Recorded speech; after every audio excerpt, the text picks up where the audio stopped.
Uh, for me, there are not black and white cases between Dalit identity and Adivasi identity. There are more grey areas into it. And for Dalit identity, the caste is the central, takes the central place. Dalit identity is opposed to the caste identity. Similar way, Adivasi identity for me is at the distance of the state. So what caste is to the Dalit identity, state is to the Adivasi identity. This is my first take on Adivasi identity. I will come back to this question in the end part of my presentation. Now I am presenting you a 4-square box. Most of you, I think, are from social sciences background, have been students of social exclusion. So I will not be giving you a definition of exclusion as such.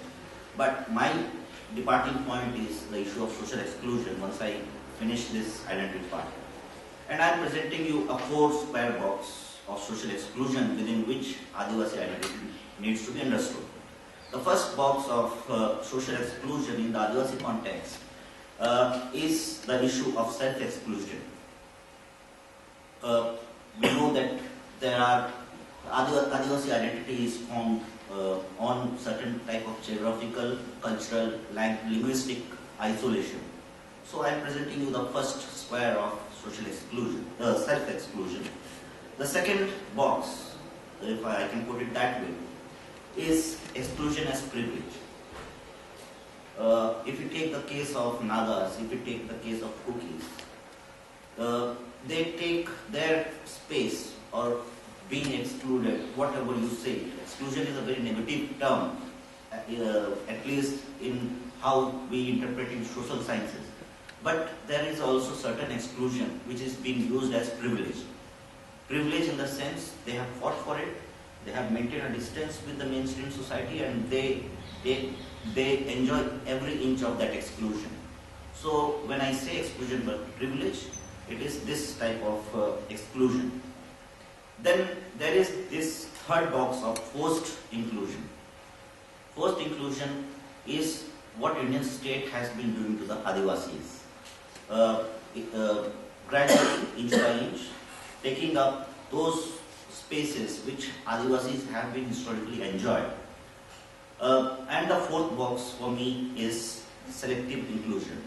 It is being interpreted in terms of religion and language mostly, where alien language is being forced into tribal regions in the name of education, or even religion.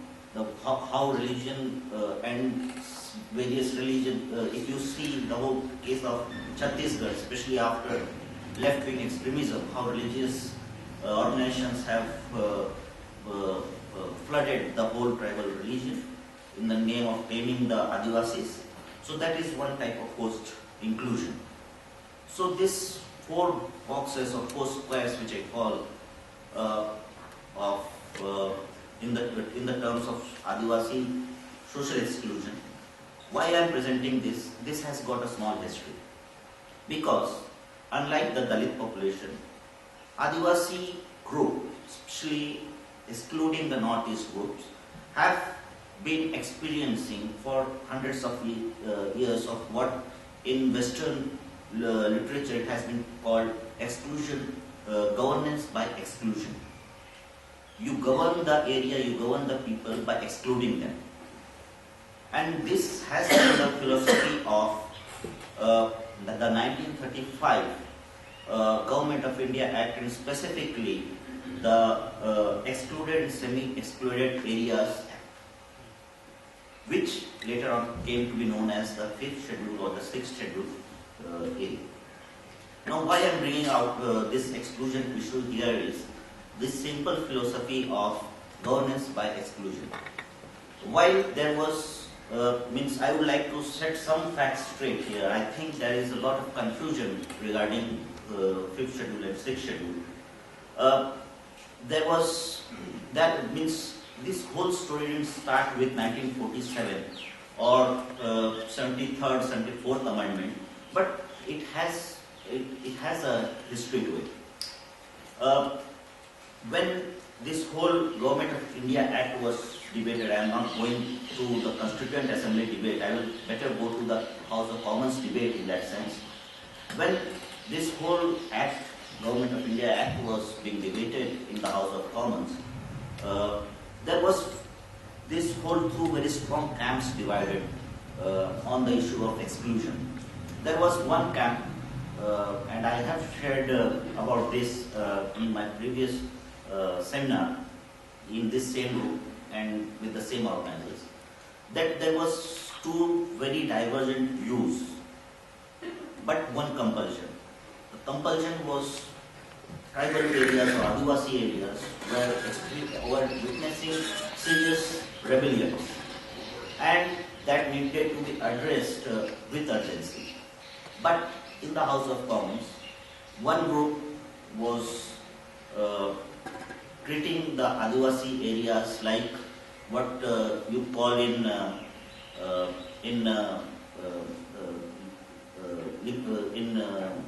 very sarcastic tone, spoiled public school boys.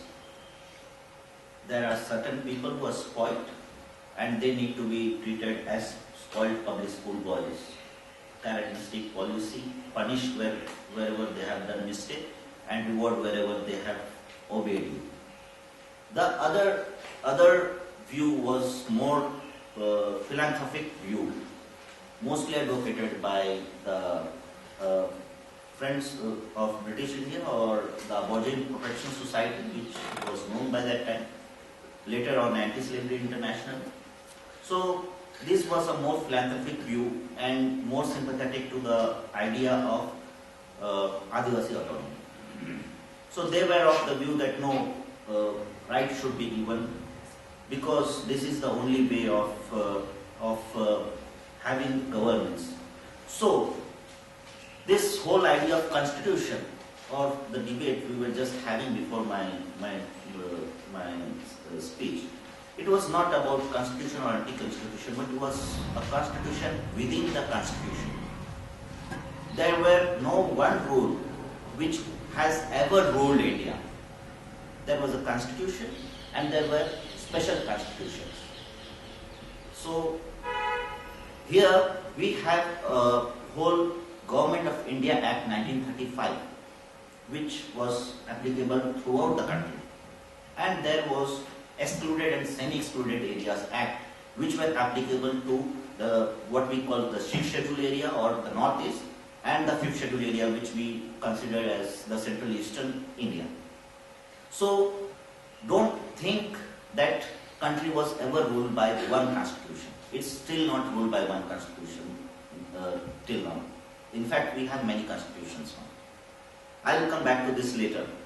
But what happened after this 1935 Government of India Act and passing of 5th schedule, 6th schedule, the Excluded and Semi-Excluded Areas Act, that it gave birth to this whole idea of autonomy or self-rule.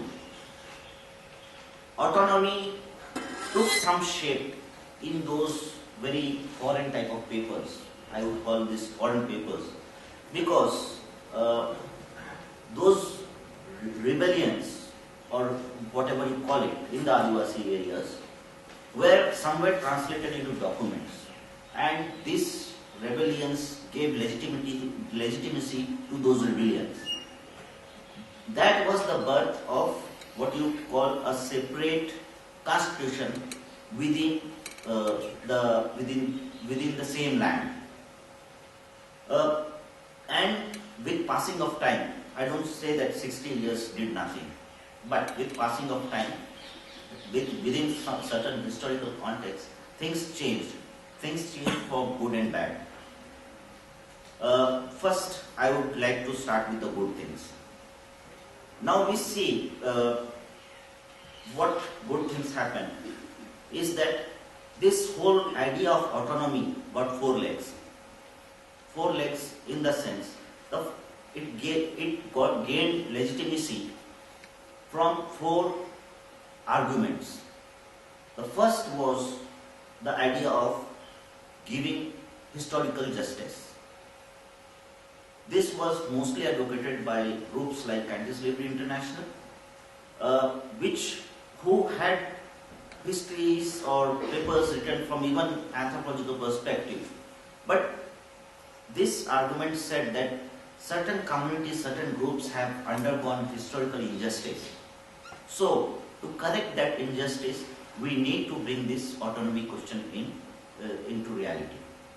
This was the first leg of the whole idea of Adivasi autonomy. The second leg of this autonomy animal or whatever you say was development. And the argument went like this, that since these areas are backward, even if you want to assimilate into the mainstream area or mainstream group, you need to bring development. And for development, you need to create an environment, and this autonomy gives that environment. The third leg, or whatever you say, is the compulsion of governance. We know what was the political context of that time. Governance was impossible in Adivasi areas. The moment you try to bring in some new law, land regulations, bringing up new projects, timber trade, labor extraction, you needed some form of governance. And governance formed the basis of the autonomy's third leg. Until and unless you keep someone happy, you can't extract things from them. The fourth one was, of course, the most important thing, and that was empowerment. I don't say that the whole issue of Excluded and Semi-Excluded Areas Act was standing on one leg. It was standing on four legs. It was on justice, historical justice. Second was development. Third was governance compulsion. And fourth was empowerment. So, it's not an area of black and white as somebody would like to understand it, or the way it has been put up in recent writings, especially in the wake of left-wing extremism. These four logics have always driven the idea of Adivasi autonomy. Now, what has happened? When this four-legged animal was introduced in 1965, also certain things were also being taken. It was never a one-way traffic. It was always two-way traffic. And here I would like to tell you a different story which was happening which happened before that. Things happened before, and then this was a reaction to those things. Two things happened. One was the 1894 Land Acquisition Act, which introduced eminent domain. And the second one was Indian Forest Act 1927, which introduced res nullis. These two principles, first of eminent domain and second of res nullis, let me speak more on this. In 1894, during the Sardari Ladai and before Birsa movement, there was this introduction of Land Acquisition Act. And if any community who suffered most from Land Acquisition Act at that time was the Adivasi areas. How it happened was the very principle of eminent domain. For laypersons, I would just speak two words on eminent domain. Eminent domain meant that state had the first right over any land, and they can take it for what they could define as public purpose.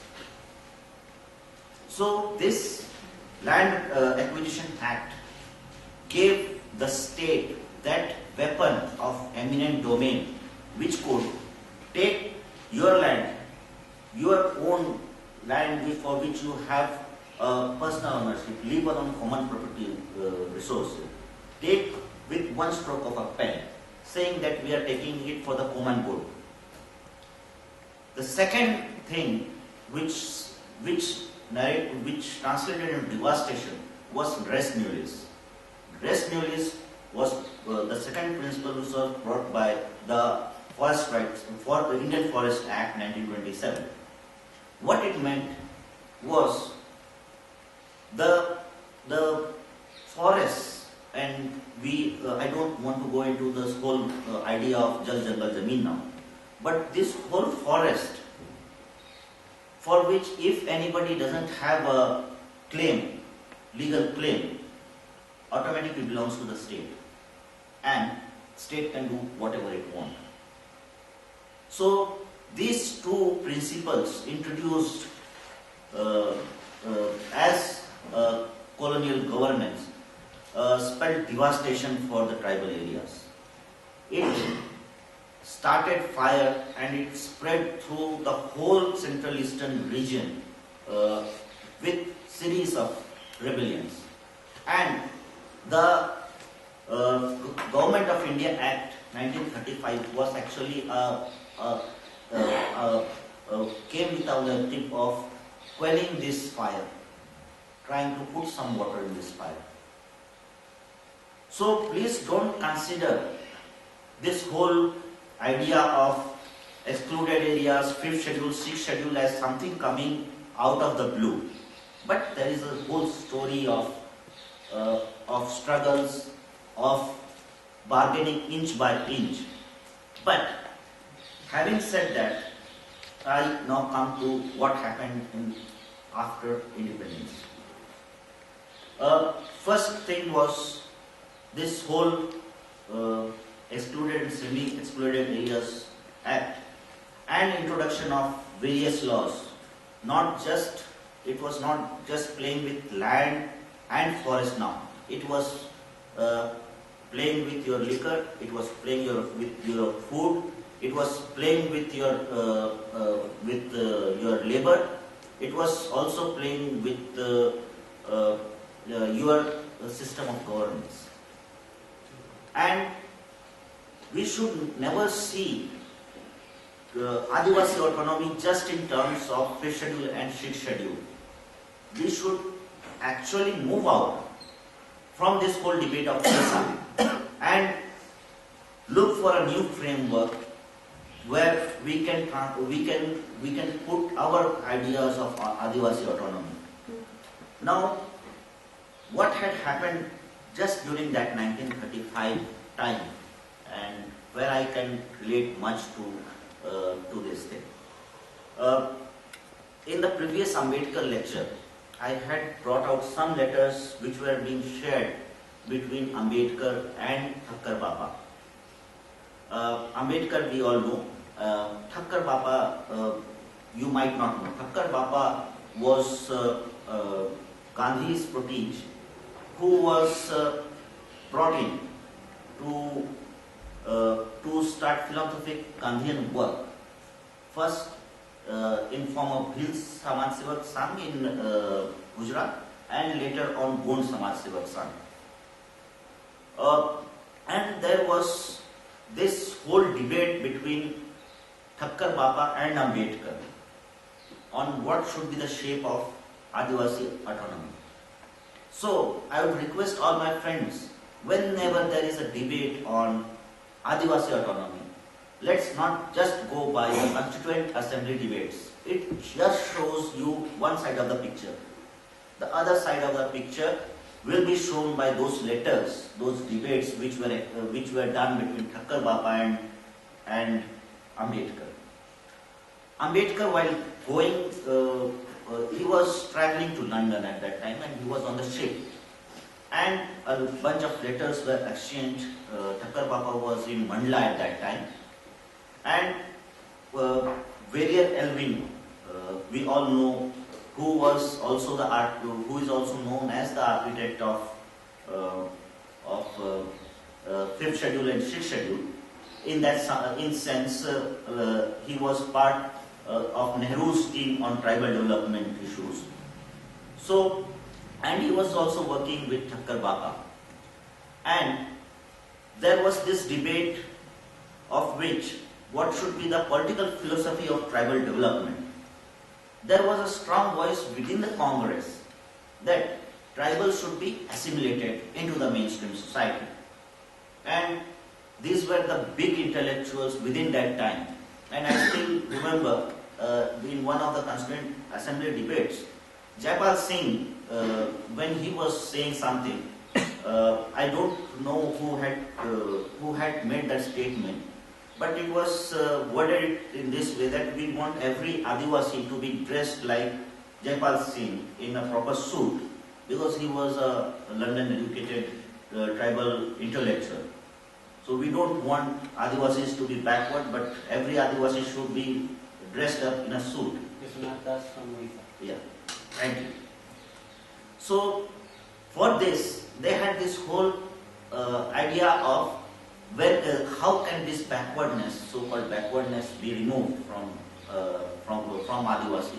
So there were views, one-side views, which said that it can be brought by assimilating them into the Hindu society. But we already know the Gandhi-Ambedkar debates and what was going on, although in a Dalit context. But we can't remove it from the Adivasi context. And Ambedkar was replying, no, assimilation of Adivasis is not the solution. The solution is Sashaktikarana, empowerment. So this whole debate, series of 18 letters between Thakur Bapa and Ambedkar, was a debate of what model of development should Adivasis have. It was a debate of Seva versus Shaktikarana. Why I am bringing this debate here is exactly what Adivasi autonomy has been suffering from in today's context. It has made what we say a Trojan horse out of this whole 5th schedule, 6th schedule of PESA. It shows big dreams to Jairam Ramesh, to the Chhattisgarh police, to Raman Singh, and so on, and they push it to the Adivasi areas that this is the solution of your problems. But inside there are robbers sitting, robbing you of your land, robbing you of your forest, in the name of those whole colonial time Indian Forest Act and Land Acquisition Act. The two principles of res nullis and eminent domains are still working. So I am saying what I want to conclude here is, when we are framing Adivasi autonomy in today's context, let us not take PESA or 5th schedule, 6th schedule as our analytical framework. We need to think beyond that. We need to think beyond PESA to understand what Adivasi autonomy is. We need a new framework today.